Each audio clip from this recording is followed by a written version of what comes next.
Hi, good morning.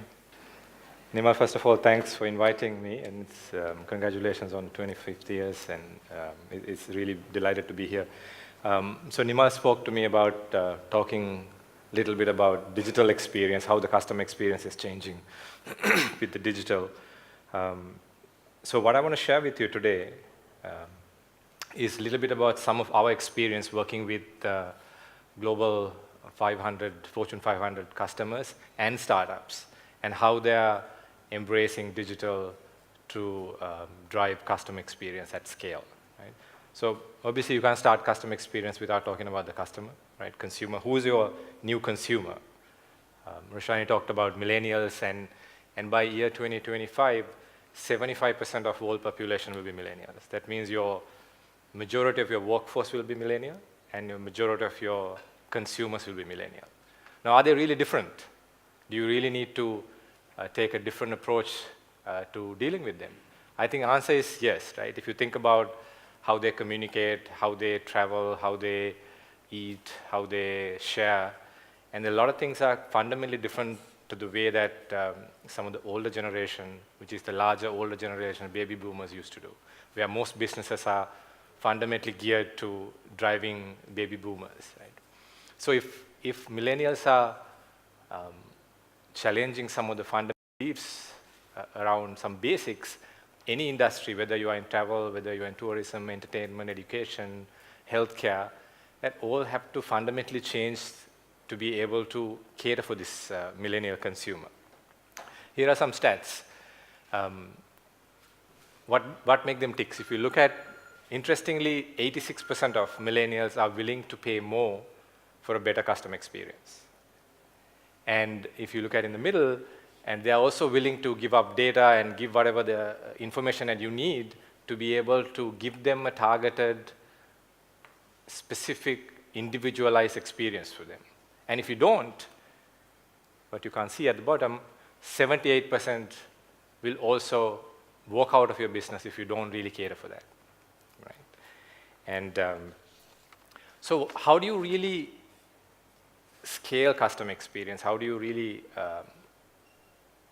drive customer experience to this millennial majority consumers at scale, right? If you're building a company to provide services to a larger cohort, how do you really do this, right? Typically we would do this with having great people at the front end, your call centers, whatever else that you do, but that's not going to scale, right? If you really think about this, blink, share, laugh, and forget kind of a generation, how do you really do this? So we need a new Centaur to keep up. I thought Nima's picture is probably a good one there for the new Centaur. What we really need is a new man-machine combination, a hybrid that can really deliver customer experience at scale, right? And that is AI, right? What you're really seeing, what our customers and some of the forward-looking companies do is really embracing this man-machine interface, and how do you really deliver customer experience at scale. So I want to take you through 5 areas that already many companies are embracing, especially in the North American and European markets. Right? So number 1 is around machine learning. Right? 85% of customer service will use machine learning by year 2020 by prediction of Gartner. And there is certainly a new way that we can understand the customer, whether it's by looking at your pictures and analyzing that through machine learning, or whether your voice analysis, or whether analyzing your click streams that all of us live through a lot of the digital products that we use. There is more profound and new ways of understanding the customer. Right? Second one is really big data. Right?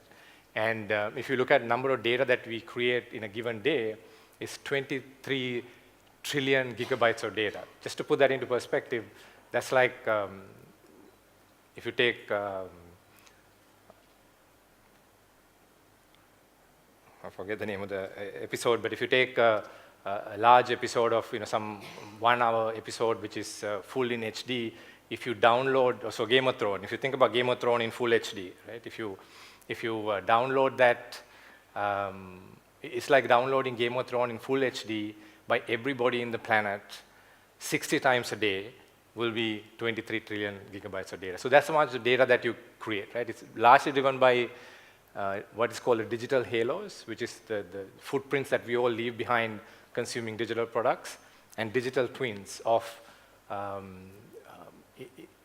devices and the other mechanical devices that produces data. So these are kind of a very interesting approaches that we can take for customer experience. And if you think about Target, the famous US retailer, they would know your daughter is pregnant before actually you know it, right? The famous case about that Target shipping maternity material to a 16-year-old in the US, and the father calling Target and saying, what the hell are you doing? And you are really sending maternity material to my daughter who's 16-year-old, but when you come home, find out that there's some surprise at home for him to realize.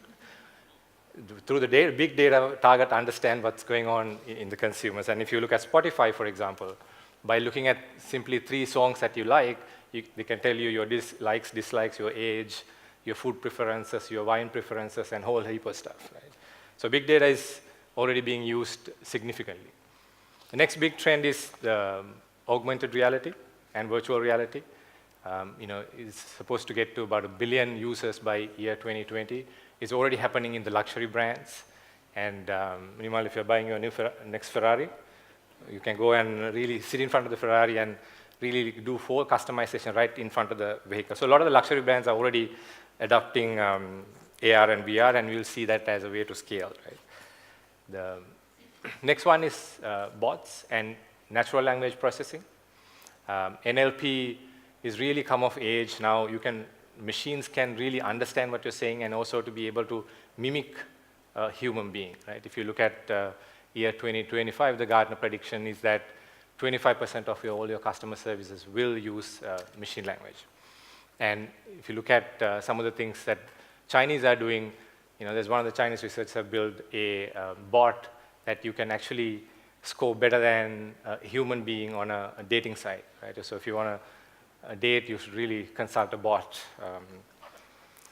And the last one is voice, right? If you think about Alexa, Amazon Alexa, Google Assistant, Siri, and Apple Siri and Cortana, voice is completely transforming the way that we do customer experience, right? So really, if you think about some of the customers that we are working with, this is not the real change. The technology is not the driver, right? Simply taking this technology and bolting onto your existing customer base, existing product, and existing business doesn't work, right? What really this technology does is providing a way to reimagine the customer experience in a whole new way, right? And some of the companies who are really doing that, if you look at in the insurance, there are companies who are going into full insurance only. If you look at Ali Insurance in China, now you can actually, once you have an accident, you can take a picture through analytics and big data. They can analyze the picture and pay you instantly about what's the claim. If you look at JP Morgan recently launched, they're fully mobile-only bank. We've been fortunate to work with the JP Morgan as a client to build that product called Fin. Today, 25% of entire JP Morgan's transaction base goes through the Fin platform. Walgreens, another traditional company who is into pharmaceutical products, right? They've converted themselves into a data platform because they have the richest data set in the US about what the healthcare information and the medical information that people buy. Now, one cool example, Hibba, a startup in India, using Hibba, you can buy your bottle of whiskey or whatever the drink that you want and store it in the cloud, and you can go to any bar who is registered with Hibba and pour a glass and have a drink, and it will get charged on the cloud, right? Think about it, right? How cool is that? Right? That's completely rethinking your business model, right? So what's happening is every business is becoming a software business. If you're really thinking about adapting to new age, you really have to think about how your business fundamentally become a software company. And if you don't, the companies who will adopt that philosophy and become data-driven and software-driven will eventually eat your business. And with that, let me leave with one quote from a customer experience genius we all love. Where can we take the customer? It starts with starting with the consumer need and then working backwards to technology, not the other way around. Right? What incredible benefits that we can give to the customer? That's the question we should ask, and then work backwards to technology to be able to realize, because technology is there today and the consumers is ready.